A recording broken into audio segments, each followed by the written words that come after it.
شعر از رفاعت سید احمدآوا، انسانی ناتکرار.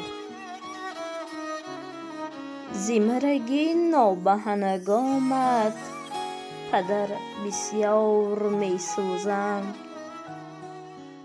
به خود می پیچم از اندوه آتش وار می سوزم.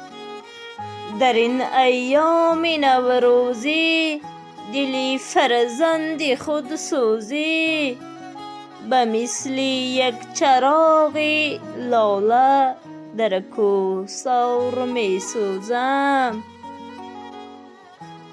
زی خاکی سردی گوری تو به دل افتاد یک سوزی، میان آتش اندوه آدم خوار می سوزم.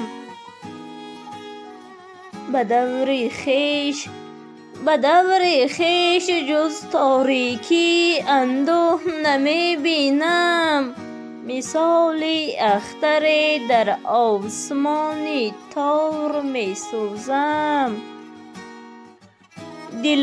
دلی تو ماند از کار و دلی من گشت غم بیمار، برای آن دلی بی کین و بی آزار می سوزم.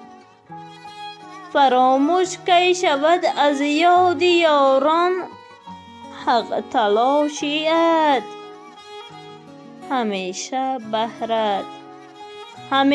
بهرت ای انسان ناتکرار می سوزم.